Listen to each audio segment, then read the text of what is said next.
Right, so I wanted to start out by playing something because honestly, I haven't played until 2 weeks ago. I had not played live for about 6 years, and since before COVID.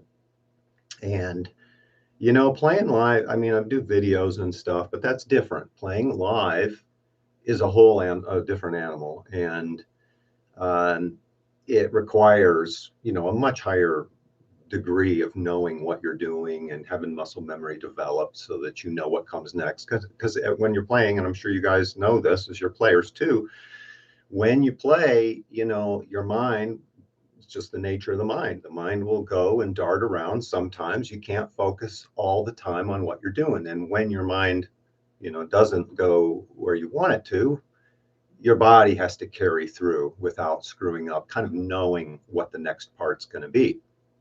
So anyway, I actually found, I said yes to this little live local performance, and that meant that I actually had to play.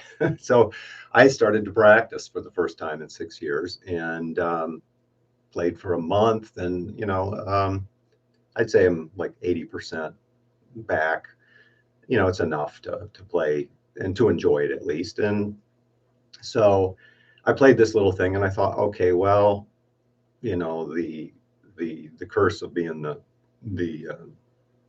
guy who's instructional is, of course, you're not playing all the time. I don't play a lot live, and if you don't play live, you don't maintain your skills very well. So mine are always going up and down. I practice, I get it back, and then I lose it because I get busy with other things. And so this was a long period of not playing well. And it took longer even to get it back than I thought it would. And it's still not all the way back, but I want to keep moving forward on this and keep doing things that keep me playing. And so playing a live stream makes sense. So anyway, I did decide to do one thing here today, and it's this bit of this Beethoven piano sonata that I did. Gosh, I did this in the early 90s. I did the whole movement. Now I've edited it down for today's shorter attention spans. And, it's just a short thing, but it's fun to play. And so I thought, well, that's the thing I'm going to play here. So I'm going to give it a shot and see how it goes. And this is the newest guitar that I've got. This guitar was given to me to do as a review. And I'll just say this about it. It is $169 retail, and after setup, it plays really well. The only issue with it, I did a video on it, and the only problem that I'm having with it is that it doesn't stay in tune all that great. It's got this Floyd, version, and I'm thinking I'll probably take it off and put on another, like a higher end Floyd on it. And if this thing stays in tune, well, then it's going to be an awesome guitar, and it's amazingly inexpensive, which just kind of blows my mind. But anyway, enough about that. I'm going to play a tune. Wish me luck.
got the hard part out of the way. So I was a little worried about that because last week I damaged my thumb, and I'm playing doing this high intensity interval training CrossFit kind of thing. And you know, I like trying to stay fit, and I haven't done enough of it, but unfortunately I was doing this one particular station where you do this exercise and you jump down on the floor and you do a plank and you jump back and you go up, come back down.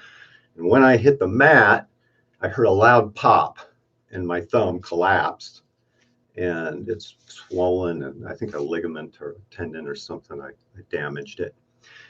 So I'm wearing the brace to help, but what I've noticed is that if I try to play, I like to play with power and, sometimes intensity and strength. And right now, if I do that, it hurts like hell. So I have to like play everything lightly, and, but I can still kind of get through it. So, all right.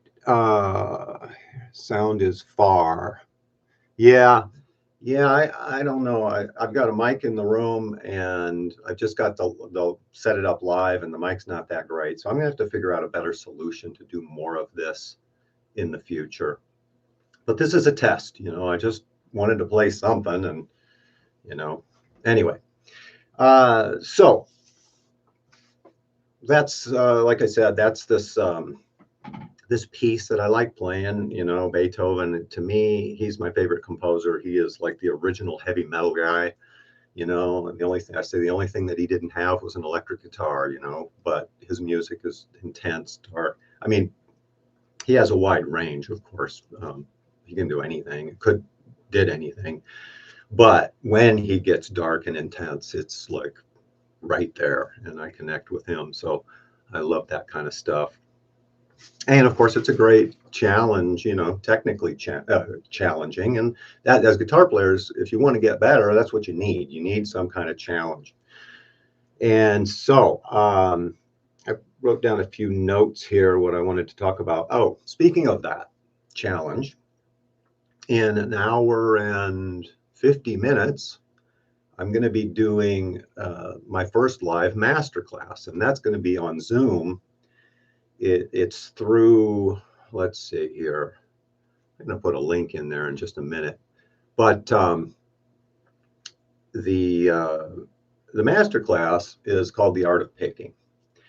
I have never really gone into detail about my technique, angles, and those sorts of things, because it wasn't my goal. Like back all the way with the original Speed Mechanics for lead guitar, I showed a process. And I knew that everybody, lots of different players pick slightly differently with different angles. And I saw that.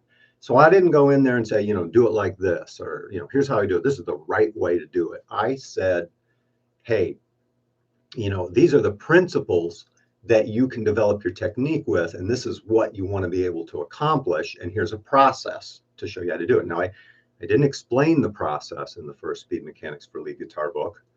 I just applied the process. And so if you go through it, you'll get it. It'll improve things. And it's kind of a process that I invented, more or less, based on what I saw working for me and students that I had at the time. And, some people could go through that book and kind of read between the lines and see the process, at least aspects of the process. But what I didn't do is I didn't show all those details. Now in this masterclass, that's one of the things I'm going to do. I'm going to talk about the overview and what the processes are. There's basically two overall processes, and they're different approaches, and they work together. You need both of them. And the Speed Mechanics approach is kind of a breakdown into different pieces of the elements of a skill set, because the guitar, especially playing well, it's not a skill. It's a collection of skills that all come together. And if you use what I call the head-on approach, which is the tried and true, okay, let's just slow it down, let's get it right, let's gradually speed it up, you need that. And that's how you build your base. But that's not going to give you high speed control, because what happens is at high speed, there are different motions. So I use the analogy of walking and running. You got to walk before you can run. Okay, so you got to build your base. You got to build your slow, moderate speed, and picking, cross training, picking, all that good stuff. You need that. But then the problem is, if that's all you do, you're never going to get there, really. It's going to be very difficult. Because you're creating your own barriers. And I'll explain why that happens in this masterclass. But you need that. But then you need what I call the speed mechanics approach, which is this approach where we take an idea and we break it apart, simplify all the elements of technique except one, and develop that element. Then you can do it fast. And once you're doing it fast, you're practicing the right motion. Like I said, you got to walk before you can run. But you know what? If you practice walking, you get good at walking. Even if you're doing a fast walk, it's a different thing than running. And you can practice fast walking your whole life. It's never going to give you good form as a runner. Okay, you need to practice running to run. And of course, the bottom-up approach, that's what I call that. Head on. You learn something, you break it down, you slow it down, you speed it up.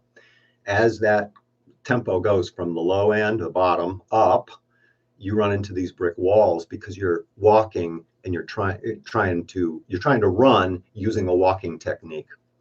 So speed mechanics turns that whole thing around, and we say, okay, let's look at these elements. And I did break it apart in the original speed mechanics for lead guitar to a degree. I broke it apart more in total picking control into a lot more finer detail, and I'm going into way more detail in this masterclass. So it starts, like I said, is an hour and 45 minutes from now. It's good. I created a 12-page PDF of like the overview and the explanation, which I'll talk through, and then I'll demonstrate, and I will expound on it. Because even if you get the high-level principles, if you don't also understand the application where the rubber meets the road, you could know the principle but apply it wrongly, in the wrong way or at the wrong level, or and that's what a coach does. A coach says, no, here's where you are, and this is what's relevant and important to do right now to get to this next stage, to get to this next level. What happens 4 stages down the road doesn't matter that much, really. What matters right now on a practical level is what you get right now to get to the next stage. But of course, you need somebody who's been there and knows all the stages to say where you are and how to get through them. So that's what this masterclass is. I'm going to throw a link into the live stream. I should have pulled this thing up, I suppose, but I'll get it in a second. Okay, here we go. Copy. And here it is. So anyway, that's the sign up link. If you can't make it, you can still sign up and you'll get the PDF. You'll get the Guitar Pro notation files, because I've showed how I've taken a particular, in fact, it's out of this piece, this Beethoven piece. I just took a run and then start breaking it apart and show you how to build it up piece by piece. And so there's a 3-page Guitar Pro file. There's the notation of that as a PDF, and then there's this 12-page PDF, and you'll be able to watch the video of the thing. So it'll be a real masterclass. Like, I have in mind to take a person, we'll pick somebody, and then they'll play something. They'll try to play it, and we'll kind of troubleshoot it, and we'll look at, okay, well, where are you in regard to these principles, and what's the important thing to focus on? So I'm really looking forward to it. I think it's going to be a lot of fun. I've always liked doing master classes live, in person, and I haven't done one for a long time, but well, 6 years actually. So I'm going to do it here. I'm going to start doing it online, and I'm thinking right now it's just a one-off. It's $5 to sign up and get in this thing. But after we do it, I'm thinking I'll probably make it a monthly master class, because there's so much to cover. And I don't even know we're going to get through all these 12 pages. We'll probably just get through a few of them, and then, whatever. If we get halfway, that's great. It's more important to get the points and make sure that you understand how to apply current steps and next steps than it is to get through it, you know. So we're going to do whatever it takes to get through it, and then we'll keep building it, probably keep doing it every month for, I don't know, maybe a year. I don't know. But that's how long it takes to really nail down all this stuff and really master these techniques and iron out the glitches, you know. Okay, so enough about that. One more thing I want to mention is the fretboard mastery. No, I'm sorry, fretboard mapping system. That's a new course that is at tsmusicacademy.com. And what it is, it's huge, okay? And the whole thing isn't up yet, but a lot of it is. And it's something that you work at over time because it's about learning the fretboard. Well, it's not learning the fretboard maybe the way people often think of learning the fretboard, because learning dots on the fretboard, learning your patterns, is not really learning the fretboard. You have to connect your ear to the patterns. So it's ear training and understanding the musical structures. Once you get that, it simplifies the fretboard, because the fretboard is this complex expression of musical structure.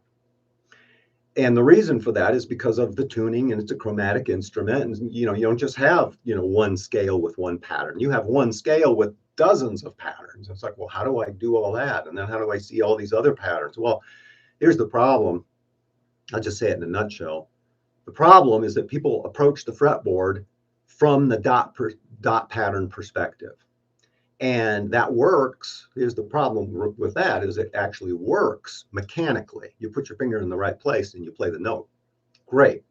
But usually we're so concerned with getting the patterns down and running through these scales and playing fast that we don't get our ear connected with those patterns to the point that we don't know what each note sounds like. And if you don't know what the note's going to sound like that you're going to play, then you're playing bad notes. On the other hand, when you get the connection, the idea in your mind, I want to play this melody, and it happens spontaneously, you improvise, it comes out on the guitar the way you hear it. You don't hear wrong notes, do you? You know, what I think the experience of most of us is, to some degree, is you start playing in a scale and some of it sounds pretty good, and then you hit a note and it's like, oh, that didn't work. That's not what I wanted. Well, that's because your ear is not connected to the fretboard. If it was, you would have heard the note you wanted and played the note you wanted. So anyway, it's a big task, honestly, to master the fretboard to that degree. And the better you get at it, the better everything gets. The better you get for composition, the better more clear your ideas get, the faster you get to your ideas, and even to the point where you can improvise and get them spontaneously. You don't stumble anymore. You don't play wrong notes. You know the entire fretboard, and you know it, not just, you know, hey, you know, harmonic minor, you can play Yngwie runs. Well, you know, that's great, but you know all the different options, you know, all the scales, and you know all the contexts. You know, when people ask me things like, I want to know what scale to play over this chord, that is that's a red flag to me. And it says, hey, this guy's thinking in terms of patterns. He's thinking, what pattern do I use over a pattern? That's not how it works, though, if you get your ear connected to the fretboard. You don't ask the question of what pattern do I use. What you ask is, what do I hear? And what does it look like? If I play what I hear, it sounds great. That includes patterns, yes, but it's fusing pattern with sound and getting to know those. And that is a process that I put together. A lot of people will ask, is that like the Fretboard Mastery book? Well, it's different, but it does kind of cover some of the same ground. It's a little bit more targeted toward step-by-step application. It's more practical. Fretboard Mastery kind of put all this information, theory, and ear training in a structured academic structure more. You know, I mean, there's application, but it's not the same. So this is a lot of backing tracks, a lot of, we get to know the neck. We're going to play, all the inversions of all the chord triads and how they look and be able to jump from one to another. Then we're going to look at 2 chord progressions, and then we're going to look at 3 chord progressions, and we're going to look at decorating chords, and that whole thing. We just keep building it. So it's very cool. I'm pretty stoked about it. And so anyway, happy to share it. And I'm trying to keep it cheap, affordable and everything, and just getting it out there. So those are the 2 things. Live masterclass coming up today in a little while, and then the fretboard mapping system. That's a course at TS Music Academy, and it's available on demand. So all right, well, those are my announcements. I'm thinking for sound, what I really got to do is, I think, just get a separate mixing board in here. You can't, in my view, you can't do it all. The mixing board that is the DAW in and out, you can't at the same time set up, it's like trying to set up a monitor mix. The ideal way to do a monitor mix, you see this at all of the bigger shows, is there's a monitor mix guy on the side of the stage with his own board, and he mixes the monitors, instead of trying to do it all from one. And so that's what I'm thinking I'll probably do, is I'll probably set up in here and mic stuff and send it to a sub-mixing board, and then send that in so I can get that directly in, and I'll have a much better sound. But one thing at a time. All right, guys. Let's see. Let's see what comments. We go some questions and answers, whatever you guys want to talk about. Okay. Mike Neal. Hey, Troy. Hey, Mike. Cool. All right. Volume is fine. Fine. The glove on the left hand. Yeah, that's... man, when this happened, it hurt like hell. It was, I thought this was going to be another block, and, I was like, you know what? I promised I'm going to play. Damn it, I'm going to play. I don't care. So should have taken some more ibuprofen, I think, but inconsistent volume. Yeah. Okay. Somebody can't hear. Neither can I. Huh. Trap the notes. Yeah. Very quiet now. Huh. That's really weird. Drums highly distorted. Okay. Well, guess I got to fix it. Greg Gas is asking, hour and 50 minutes. I think you're talking about the master class. Yeah, it starts at noon U.S. Mountain Time. Right now, or for me, it's almost 10:30, so it's about an hour and a half. And it's Zoom, but you have to register. When you register in the class, the link, you get a you get a Zoom link, and then you get in there. E-flat tuning, yes, I like E-flat tuning. I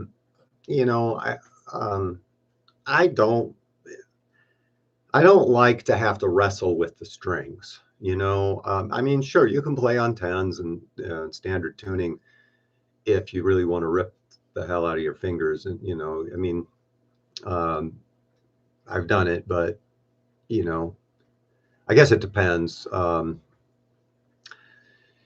lighter strings do require a somewhat lighter technique. You have to, if you iron grip your pick, which we're going to talk about stuff like this in the master class, then it's going to really mess things up. And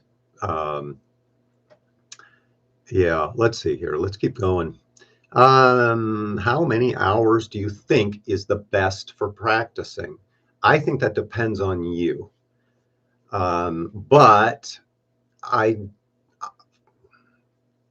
when I was learning, I would play 2 hours, 4 hours, 6 hours, 8 hours some days. You want to dig in on the practice time. I like to separate practice time in terms of breaking new ground versus cementing the mechanics you know well, so that they're all totally subconscious, and they just happen. You don't have to think about them. That happens when you do performance stuff. So ideally, you play with a band, you do your your rehearsals, you do your live shows. That keeps you playing, but of course that just reinforces what you already do. You have to break new ground as well. And so it's good to be hitting both those areas. And I think that probably 60 to 90-minute focused periods, and then a little break, and then another 60 to 90-minute period. It's probably more ideal to hit it multiple times with little breaks. I've always been the kind of person who, like, I'll just go, I'll just, sit down, and I won't eat, I won't do anything. And that's really not the best. I've learned that I need to, sometimes I'll put an alarm on. Half the time I'll just turn it off and keep going, because I'm like, hey, it's working and I'm still into it. But it depends on you, and it depends on your inspiration. It depends on how much are you into it. I'm big on inspiration. Use the inspiration that's there. There's a point where you need some discipline. The discipline says, hey, I don't feel like playing. Discipline says, no, I'm going to sit down and play for 10 minutes, whether I want to or not. And because you got 10 minutes, maybe that's all you have. Well, you're only going to get 10 minutes of value out of the next 10 minutes. So go ahead and take it. Stick to your schedule. That's where discipline comes in. If you do that, often you'll find that things start working, and you start becoming more interested in it. And it becomes more and more of a passion. Overall, that's the same thing that happened to me when I started playing guitar when I was 12 or whatever. I wasn't like, oh my God, this is what I want to do with my life. I wasn't like that. I was like, this is cool. I like the music, and I want to be able to do that. I'm interested in the music. And so I started playing. And over time, I got better and better and got more interested. And the better you get, the more fun it gets and the more inspired you get. And, it just, one thing led to another, and, got the opportunity. I did these books. And so I started playing more, and then the level of music keeps rising, and it's this cool journey. So anyway, let's keep going here. Questions. Is the fretboard mapping system an advanced version of fretboard mastery? It's a different approach. It's more practical. It's more like, okay, here's a piece that you need to do this, and here's how you apply that piece. Let's apply it, and here's how you apply it. Get good at this, and then let's do another piece and another piece. And in the end, it kind of covers the same territory, but it covers it in a different way. And I think it's probably a more effective way. It's a better way. It's like the difference, total picking control versus the original speed mechanics. Total picking control is a huge course with lots of application, fine-tuning things. Speed mechanics kind of gets the gist of the ideas out, and here's some application, but it's exercise intensive. The other's musical intensive. This course is more music, more improvisational. I mean, the fretboard mapping system is more improvisational. Volume is fine now. Yeah, there's, trying to figure out, I'm on a Mac, and I'm, trying to figure out how to get volume. I think on Windows, there's a lot of volume controls that automatically adjust or compress and keep things regular. And here I don't seem to have that. And I think that is something I got to learn more about, how to do that. 2 weeks. Okay, I fell off my index finger in the beginning of the year. I fell on my index finger. This is a comment from Lunatic. All right, took me 7 months until it was fine. Hope your thumb heals faster. Thank you. I hope so too. But the fact that I can play is a good sign. Yeah, so it'll get there. What tuning for today's master class? Yeah, I'm thinking I'll do standard. I'll do well, I guess maybe we'll put it up to a vote. So if people are in standard, I'll do standard. I have a guitar standard tuning and one in slack tuning. So I'm thinking probably standard tuning. Started learning guitar with your Rock Rhythm CD. Hooked ever since. Thank you. I'm glad you like it. That's awesome. I hear a lot of people that said, these things really helped them, and of course that's cool. I do appreciate knowing that, so I never get tired of that. I missed the beginning. Will fretboard mapping course help in songwriting? Well, fretboard mapping will help get ideas. It'll clarify ideas in your head. You'll know where to find them. You'll know what they look like. So when you hear a lick, or if you imagine a riff. Hey, you hear something, I like this groove, and then you think about that groove and you imagine a riff. You hear an idea, you'll know how to play it. And the faster you can get there, what happens, most of us, I think, and most people that are trying early in the process that don't have a good connection of their mind to the fretboard, their inner ear to the fretboard, what they do is they're like, oh, I have an idea, and it, kind of like this, and then, oh, wait a minute, should it be this note or that note? And then they get lost. They go down this rabbit hole and they forget the idea, because it doesn't come out fast enough. If it comes out super fast, you can sort of stay in that creative place and you never leave it. You just improvise songs, and that's, when I was writing with Second Soul, a lot of times that's what I do. I'd have a riff, we'd just start playing, and I would improvise the B section and the C section of the song. I'd improvise what the chorus is going to be and what the bridge is going to be, just because of how it felt like it would need contrast, or I wanted to move to a different kind of a part. And it would just happen spontaneously. And so the answer is yes, it will, but it's not a songwriting course specifically. It's just your ideas onto the guitar. Okay, the drunken guitarist. Okay. Hi, Troy. I've been playing for over 30 years. I started with your book, Heavy Metal Lead Guitar, learned Mystic Places, etc. 30 years later, I still can't play fast. I'm accurate but slow. Masterclass, art of practice. I call it the art of picking, but what it really is, it's the art of practice applied to picking. And I think after we dig through this, part of usually people are most slowed down, like when they get to the barrier, I can't play any faster. Usually that's a picking issue, that is the big brick wall.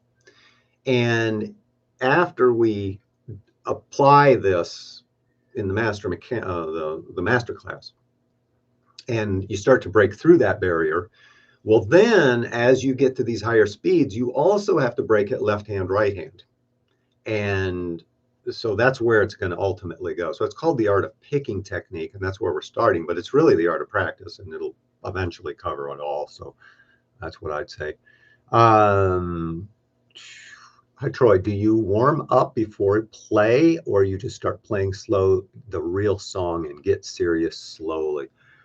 Well, it depends. What I've noticed is that if I'm really playing well, I can pretty much hit everything cold, and it's there. And unfortunately, right now, I'm not at 100%. I'm at, like I said, maybe 80%, because I hadn't played for 6 years in a real serious way, or an ongoing way, and a lot of stuff erodes, and so there's a lot of slop that I noticed that, kind of screwed up a few things in the tune I just played, actually. And so I need, right now, with where my technique is now, I need to play for a while to get my fingers to move. The longer, the better it is, the less. But there's always going to be a little ebb and flow, like wherever I am, cold, it gets a little better, and as you get warmed up and everything, and that'll always be true. I guess what I'm saying is that if my cold ability is equal to what I'm playing, well, then I can just have fun, you know, and that's kind of my ideal level, and I'm not there right now. If I keep doing this, I will be, though, in another, I don't know, month or two. It's nice to be able to play. It's fun to be able to play again, let me tell you that. So I'm going to try not to let it go. I'm going to try to use these, you know, live stream or these other things as vehicles to keep playing when I don't have actual events to play. And what exactly it is, for me, how exactly warm-up works. Warm-up really isn't what you play, it's how you play it. It's that you play it easily. So I've noticed two different things. I can just put on a song and kind of like try to hang to it, and it's a little bit of a struggle if you're not warmed up and it's a little clunky. That's one way to get your hands busted into moving, but it depends. If it's too high of a challenge and you're just not close enough, your hands just lock up, and that's not helpful. So if you're close enough, it can work.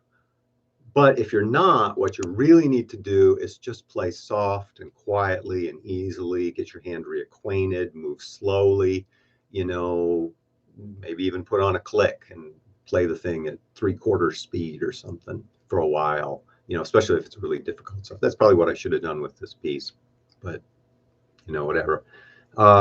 It is what it is. Standard or detuning? Standard. If we're talking about the master class, I'm thinking standard is where I'm going.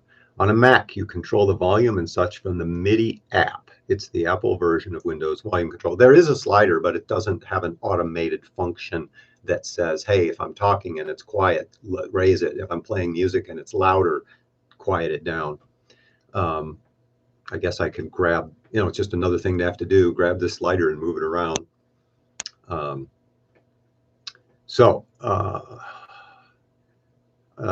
Doroteo Garcia, I'm currently enrolled in the fretboard mapping and rhythm course. Missing lead 1 and 2. Yeah, well, hey, I'm only one person. It takes, you guys, it takes a lot of time. I've been working on the stuff at the Music Academy all year, and it's been my primary focus. And, you know, there's this heavy rhythm guitar course, full curriculum there, and it's not even completed. I'm still putting stuff up, and there's a lot to do, and the mapping course is going to continue. So right now I've got to be doing a video of each of those to keep all that going, and then there's the infrastructure stuff, and thankfully I do have I have help of a person, one person, Kevin, right now. Thank you, Kevin.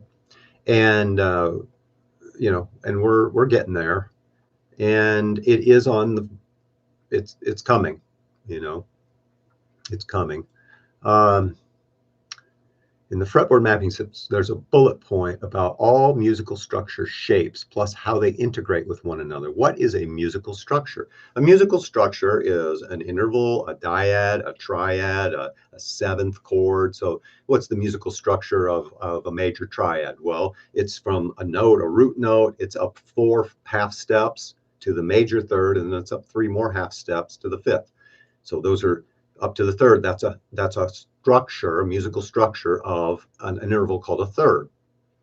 It's a major third. It's 4 frets. 3 frets is a minor third. So that's a musical structure, and it's also the component of harmony. All chords are created from harmony, and a third is the unit of harmony. So you add a third, and then you put another third on top of the other third. Another way to look at thirds is that you just take a diatonic scale and you take a note, and you go up the scale, and you skip a note, and you go to the next note. Well, that note from one note up 2 more, that's an interval of a third. And that's the foundation of everything. And that's where fretboard mapping really starts to dig into. I've never been big on saying, hey, you know, let's learn the major scale, because music fundamentally uses the major scale. I've always been like, well, in rock, we are more attuned to the minor scale, minor or mixolydian or, whatever. And so that's a little more useful. But here's the thing. Our ears have learned intuitively what the major scale sounds like because we've grown up with music and heard thousands and thousands of songs, melodies, and there's this natural sensibility about how music moves, and that creates our expectations, what sounds natural and what sounds twisted or unnatural. And we can follow the rules and make it vanilla, plain and natural, or we can grab these more interesting notes. But you can't grab the interesting notes, that's breaking the rules, until you know what the rules are.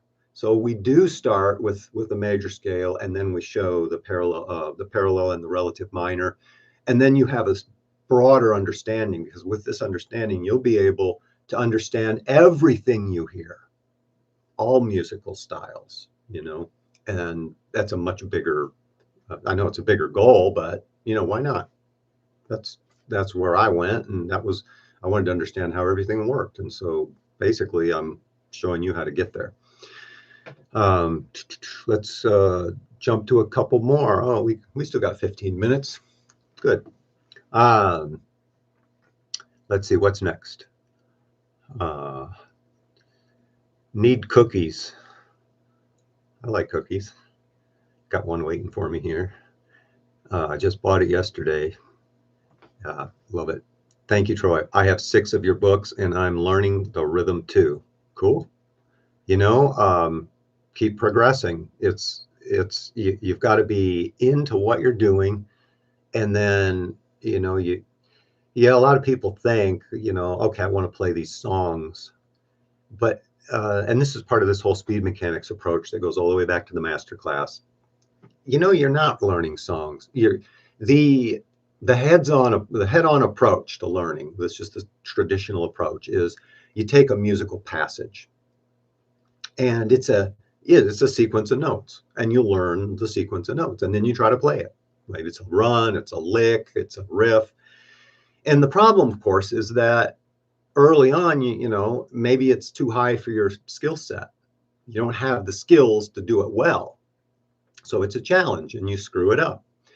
And there's a process, which we're going to cover, of how to get better at it. The problem, though, is that what you're really doing is developing your skill set. This exact passage, sure, that's a goal. I want to learn to play this riff. I want to play this song. That's nice. But the bigger goal is I want to be a better guitarist, and I want to have a skill set that allows me to play that song and every other song. Okay. And we can use each song to help build that skill set. But here's the problem. You start building, you start looking at this exact sequence of notes. It takes too much repetition on that sequence of notes. If it's a high level challenge, it takes so much repetition, you never get there. You never really master it directly, because, you hit it, you hit it, you hit it. Well, what you end up doing, if you're playing at let's say 60% speed, maybe that's where your level is, versus, yeah, I'm playing the lick, but it's only 60 or 70% speed. Well, that's okay, building your bass at that level, but you'll probably never be able to hit 100 if you just keep using that approach. Because what happens is that you sink into muscle memory the motions you're doing. So you're putting into muscle memory the motions at 60 or 70% of the full thing. And that builds the wall, because the motions that you're using to do it at 60% aren't exactly the same as what you're going to need to do it at 100%. So you get good at what you practice, and you don't, you end up putting barriers in front of you because you build this muscle memory. And at some point, it's worse than that, because at some point, your brain starts to tune out. You're no longer aware of the nuances. You can't improve it because you burned out on it. So every exact sequence of notes actually has a limited lifespan. And the longer you play it, it's a diminishing return. People say, give me a good exercise for this or that. Well, I can give you a good exercise, but after you played the thing for a year, it's probably no longer a good exercise for you. You need something else, which is why you need to understand the principles at work, and then you create your own variations that hit the element of technique you need so that you can play that lick and anything else like it, anything that uses its mechanics. That's why I use the word mechanics, because there are, each different mechanic is really a different skill, and we're kind of assembling them all. Anyway, I'm getting off on I'm going down a rabbit hole. Let's come back. Are the skulls in the background vanquished foes in crosswords like guitar duos?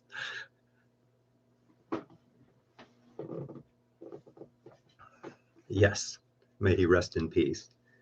And he's wearing my microfiber cloth that I'm supposed to use to wipe the strings down. But honestly, I don't really sweat, so I'm kind of weird that way. So it just sits here on his head. And while I'm at it, those of you who recognize the reference will know this. This was out of one of the examples in Total Picking Control, my prop. Enough said. Always need a few of those things up here. Okay. Let's see, where were we? I'm rolled. Okay. Fret, there's a bullet point. It did that, it did that, it did that. Does it make sense to go with speed mastery along with total picking control? Because I struggle with tempo in total picking control. Speed, by speed mastery, are you talking about like the original speed mechanics for lead guitar? You know, the original is very exercise intensive. I intended speed mechanics to be a supplement, and to be a supplement for an intermediate, advancing, or advanced guitarist. You know, it's not a beginner book. But I say supplement because I expect you already had the base. And that's what I'm going to talk about in this masterclass, is these two they're complementary practice approaches, and you need both. Speed mechanics is heavy on the breakdown approach. By itself, it's not enough. You need to drill these things in application. Like I said, because it's exercise intense, well, it helps people build their technique to a point. But after a while, those exercises start to lose their value because you're just playing the same thing. And that, the way our nervous systems work, eventually we kind of tune out and we stop making so much progress.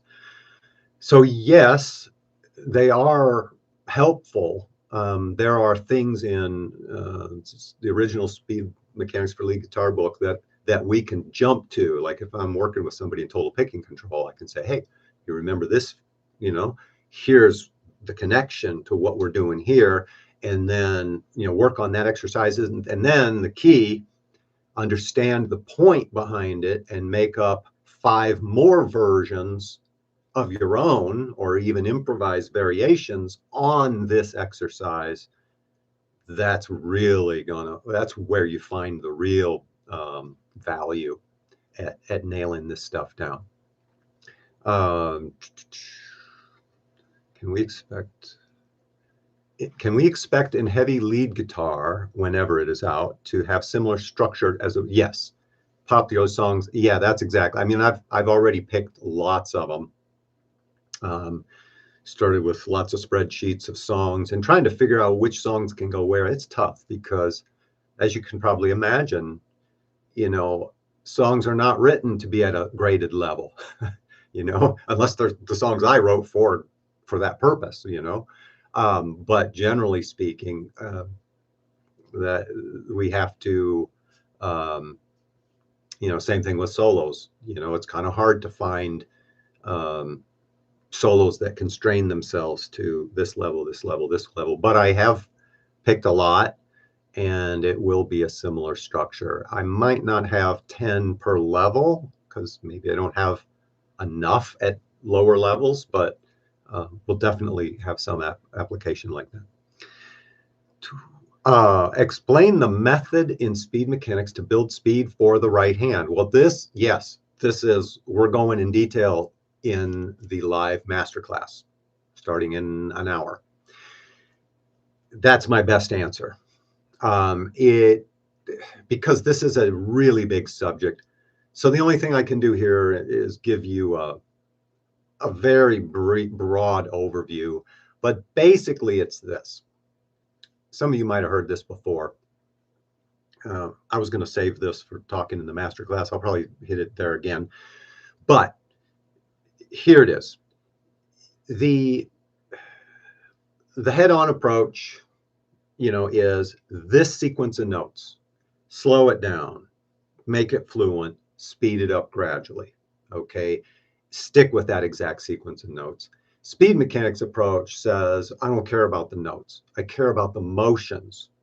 So what I did, like the infamous exercise 25 on the right hand, we jump past the range. See, there's ranges of playing.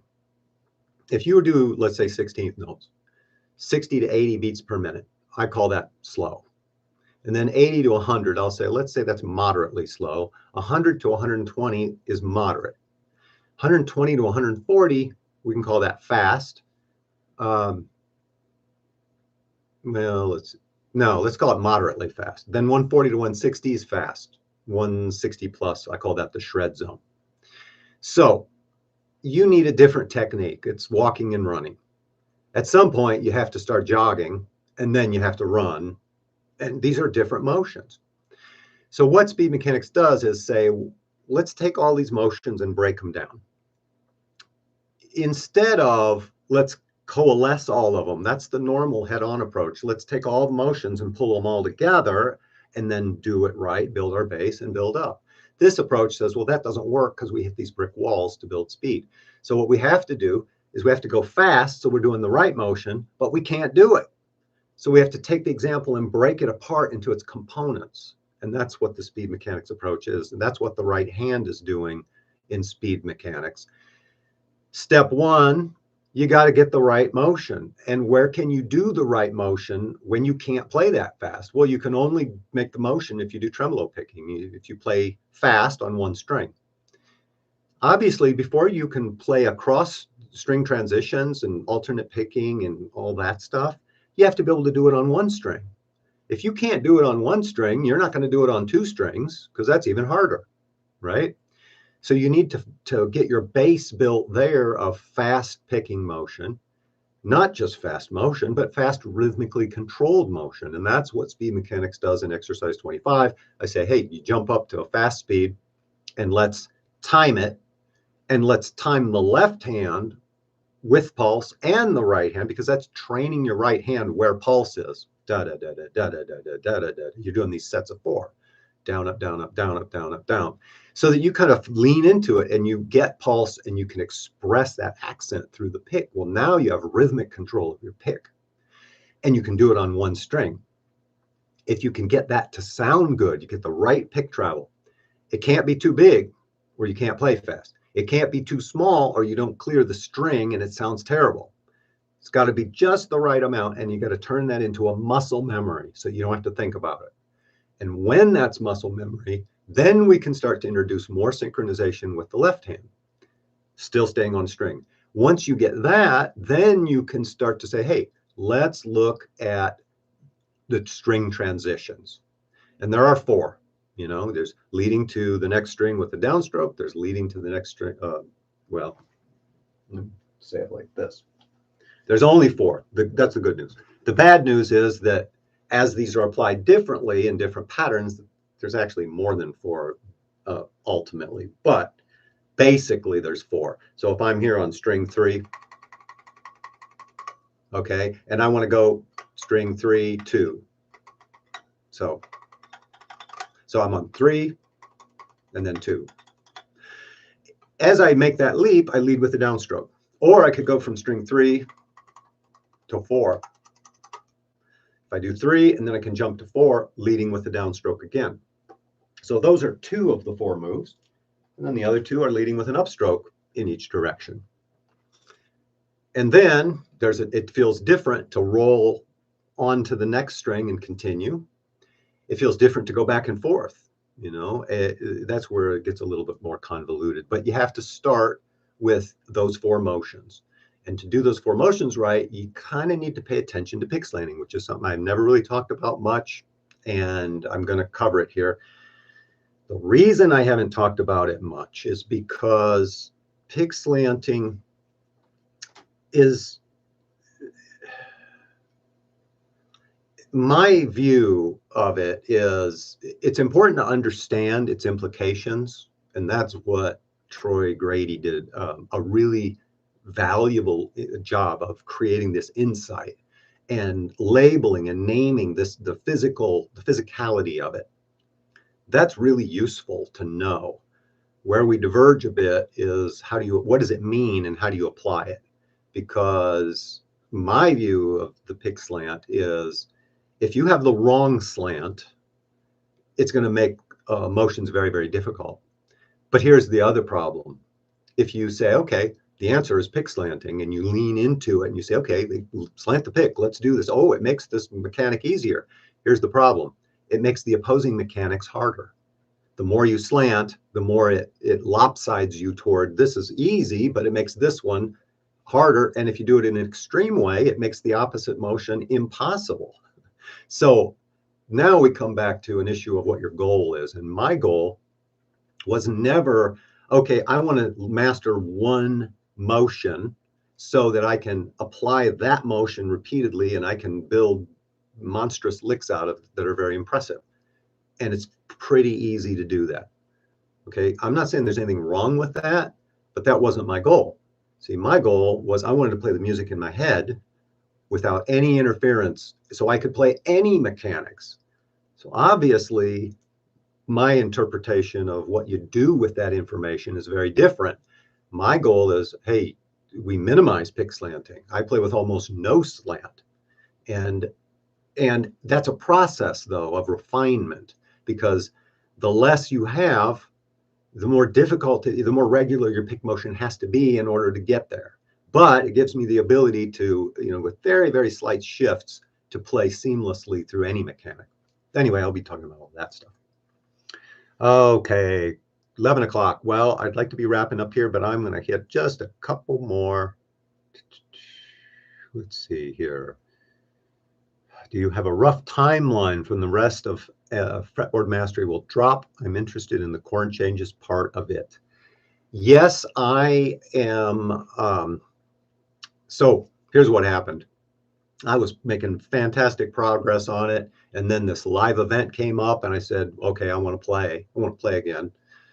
So I basically put all that on hold for like a month and spent all my time practicing. And now I'm coming back to it and I'm going back to putting the videos up. My goal is to get one up every week.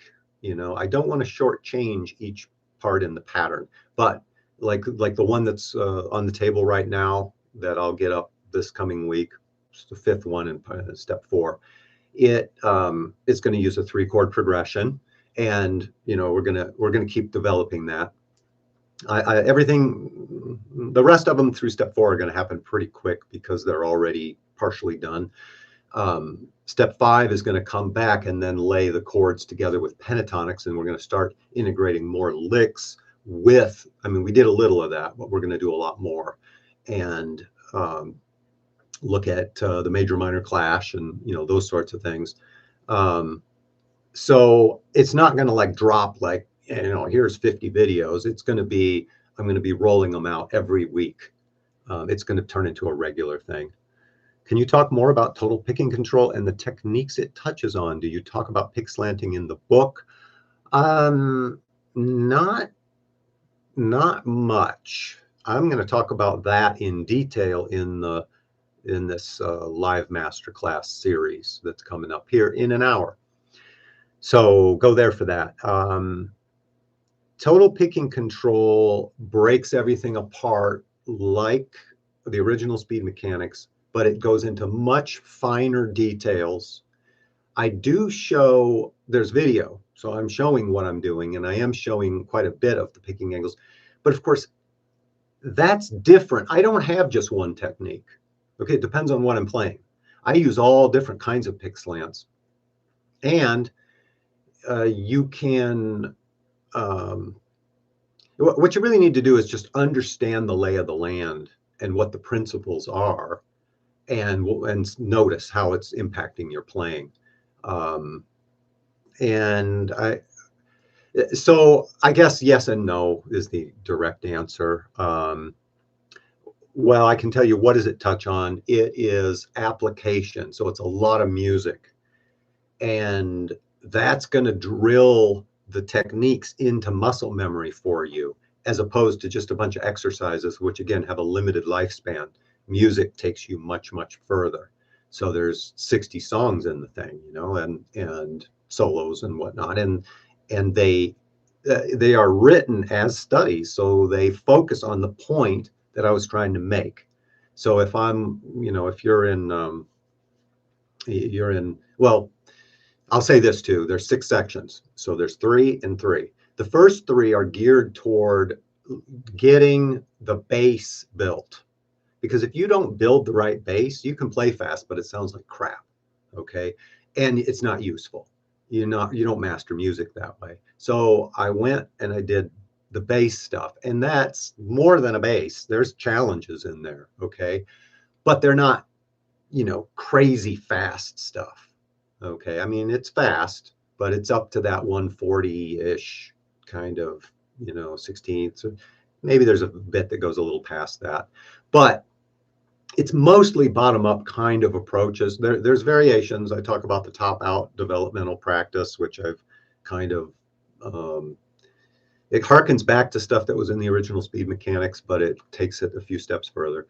And then here's the key, though. Once the base is built in steps 1 through 3, steps 4, 5, 6 take that base and then they take off with it. And that's where you get high-speed rhythmic control, high-speed cross-string picking mechanics, and economy picking and sweep picking, so you can do anything. So that's the layout of that. Let's see, lost Spinal Tap. Yes, he got it. that is, you know, when I first saw the movie Spinal Tap, I was like, it's kind of dumb, and you know, but you know what? The older I get, the funnier it gets. It's becoming my favorite movie. It's the one I'm quoting all the time. It's just coming out. I got picking control. Total picking control is more advanced than rhythm guitar 1 and 2 and lead 1 and 2. Absolutely. It goes beyond anything that, you know, it goes beyond. I'll just put it that way. And yeah, rhythm 1 and 2, I would say that if you're in like rhythm guitar volume 1, metal rhythm guitar 1, total picking control is like, well, you can read it and you can understand the principles and start to apply them. That's going to be useful. And you'll even be able to play the first few songs. But your pacing curve is going to be very steep. You're not going to be like, you know, after 10 weeks on song 10, you know, you're going to probably get stuck around song 4. And that's okay, because you have to build your technique platform up higher to be able to keep moving forward in total picking control, because it gets so advanced so quickly. So what you want to do is you can use it and benefit it, but don't use it as a core curriculum. Use it as a supplement, you know, to help you develop better skills that you apply as you move through, like rhythm book 2, for example. And then used in that way, you're not going to be hitting brick walls, and because that's frustrating, you know, it's not useful to do that. Focal dystonia. After a long journey, Professor Joachim Fabra helped me.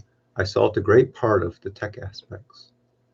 Okay, well, sorry to hear about that. I'm not sure what focal dystonia is, actually. I haven't seen that term before. So a piece of advice into music. Great to see you. Piece of advice. What can I give you a piece of advice? Well, I have a lot of advice. Generally speaking, I kind of need to target it to something like the master class, maybe. I think the master class is kick ass. I'm happy to do it. It's really good. Doug Mark's metal method, 80s. Yep.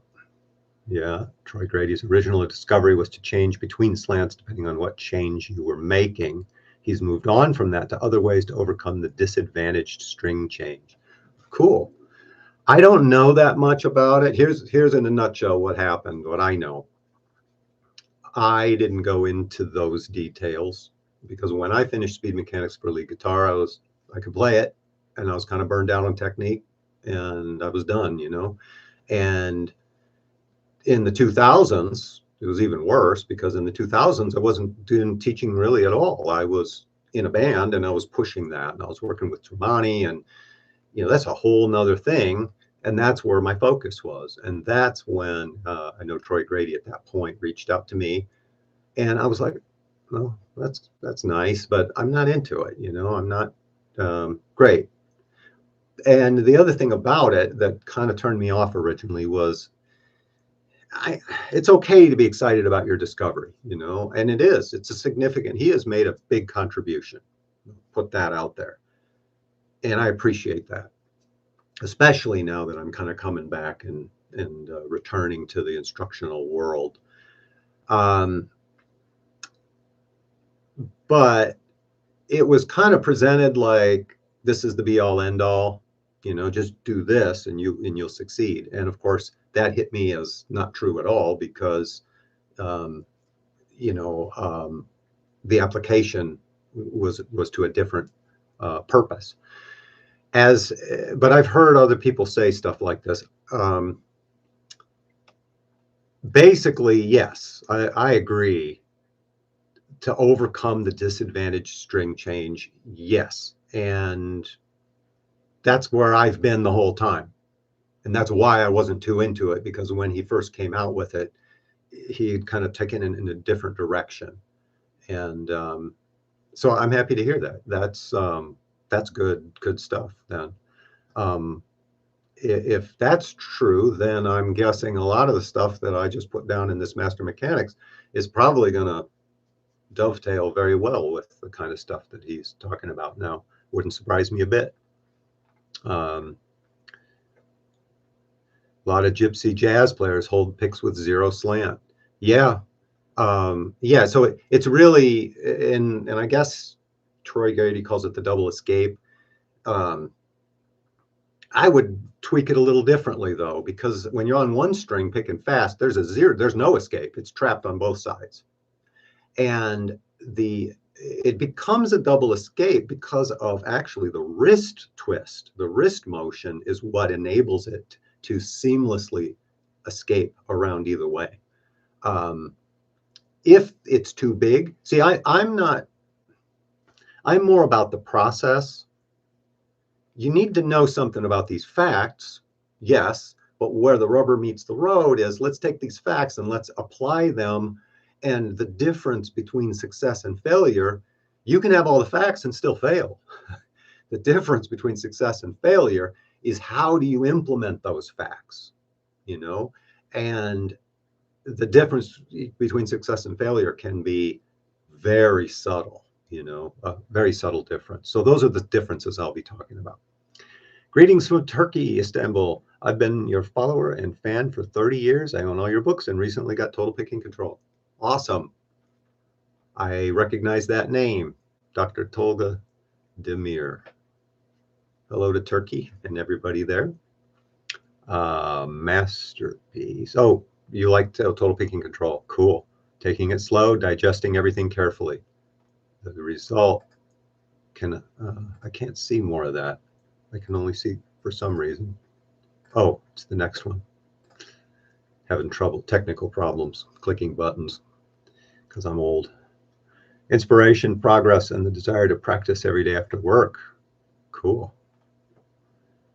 Books are classic. Well, thank you very much. Well, I hope that some of what we talked about was helpful. And I'll tell you, it was helpful for me to kind of just jump in here with both feet and play, even if it didn't sound very good. You know, it's a work in progress. Anyway, I will. Oh, got another from Istanbul. Awesome. Well, you're very welcome. And yeah, we went over a little bit, but happy to do it. I'm glad you guys came, and I'm going to try to do, I'll be doing some more of these, I don't know, once every couple months, probably. I'll be more inclined to do more if I get my sound really working so that it sounds good to me and to you. To me, sound and tone is everything. And part of tone is mix, because the guitar is part of this bigger picture. And if it sounds good, it inspires me, and then I just fall into it. And if it sounds off, I can't play well. And so, yeah, I got to find it. And so I'm working at it, and being able to do it with a good sound at this kind of live stuff is kind of difficult. So, all right. I hope that I see you guys, some of you anyway, if you're into any of it, in the class. And it will, by the way, it'll be recorded on Zoom, and then it'll be available for playback. So you can even join it after. You just won't be able to participate in the thing live if you do it later, but you get all the materials. And like I said, I think it's going to go well. And if it does, if the format works, then we're going to probably, I'm thinking once a month. So thank you very much, and I will see you next time. Have a good one. Bye-bye.